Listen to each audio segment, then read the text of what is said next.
It's also that I started it not for money. I started it for fun, and it didn't make money for years. And I was independently wealthy. Like, I had money from Fear Factor, Right. and I had money from stand-up comedy. I was like, I didn't have like a crazy lifestyle. I was like, I'm fine. Like, this is fun to do. I'm just going to do this. And then it just got big. And it was so new. And I never yeah. changed it. I just kept doing it. I made it better, got better cameras.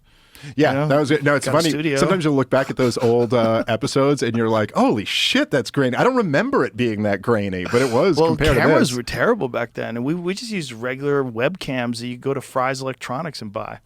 We just like regular fucking USB microphone in the beginning, plug it into a MacBook. The whole thing was so janky. It was like, and now, you know, they think somehow or another because it's big, well, it's been infiltrated. It's not that I haven't been offered. People have tried to buy percentages of the show and give me large sums of money.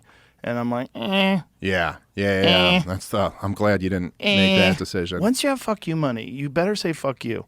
Because if you don't, you're not, you're ruining one of the most beautiful gifts the universe can bestow upon a person, to never be beholden to money anymore, to just be able to like be yourself, to do what you like to do. The scary thing for people is that there's not a guide, and that it really is the Wild West out here, and that's real. This show is a great example of that. Because this is the #1 show in the world, and this show is literally me and my phone.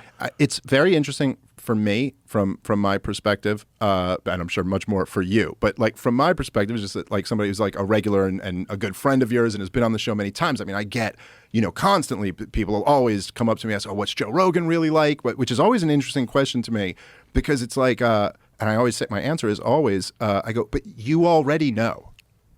Like, you already know what Joe Rogan's like. If you watch the show, you already know what Rogan. It's more of that. Like, I don't know. It's that, or it's, you know, like, I'm not saying like there's not like any element of like something you might tell a close friend that you wouldn't say publicly, but like generally speaking, and this is true, by the way, almost with all of my favorite comedians. You know, people be like, "What was Patrice O'Neal like?" You'd be like, "Like Patrice O'Neal, like exactly the guy that you guy. saw. He was that. A lot more of that. Same Shane guy. Gillis is exactly like that. It's just always the case."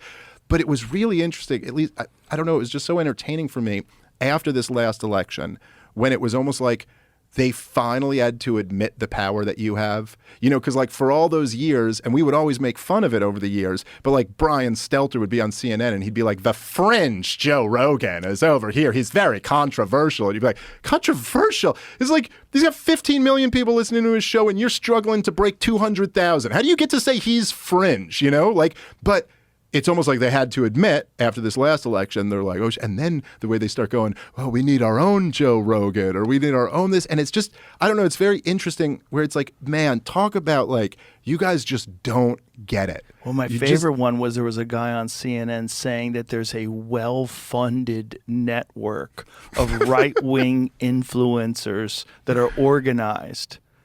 And they were trying to make this argument. And who are the people, like Theo and you? Jen Psaki was trying to make this argument with Jon Stewart. Oh, yeah. And Stewart called her out, and he was like, "Yeah, no, that's not right." No, she was like, "Well, it's a right-wing movement." She's like, "It's more of a comedian libertarian movement." Yeah. Yeah, that's which what is, it is. I think, is more like, you know, I think generally speaking, like, you know, as you've always said, you're kind of a mix of like some kind of more sympathetic to left-wing ideas, some more sympathetic to right-wing ideas, some sympathetic to libertarian ideas. But it's just so, especially like if you just know the people involved, like to describe you and Theo Vaughn as a right-wing network. Organized. Like it's the most disorganized thing in the history of the world. Organized and well-funded. I'm not organized, and I guess I'm well-funded, but it's not for that. No, but it's no one from having the audience. Yeah, but it's also, it's like no one tells me anything. Like, I can have on UFO people, I can have on comedians.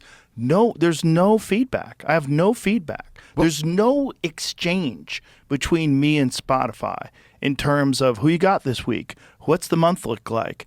Tell us the big names. They started at the beginning of the deal. They said, "Okay, who's going to be the people the first week?" And my manager's like, hey, it's the same show. You bought the #1 show in the country. He's not doing anything different.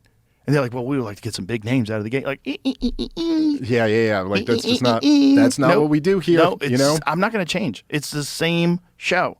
But the thing, it's such a funny thing because it is almost like, it's like you know, it's like somebody in a marriage, you know, like the corporate media, I'd say they're like in a marriage and they're just lying through their teeth to their spouse. They're constantly cheating on them. They're getting caught left and right. Then they're saying, no, no, no, it wasn't that. It was you and you're the bad person and all this. And they're just like the worst, most dishonest, fucking obvious liars. And then they're like looking over at like someone in a healthy marriage and they're like, so what's that guy's trick? Like, how does he do it? And you're like, it's like, he just doesn't lie to her. He's nice to her. And like, I don't know. Like, it's just like, the thing is, the big secret is that you're authentic and just say what you mean and invite the people on who you're interested in talking to. And that was like the antidote to your insane tyrannical bullshit.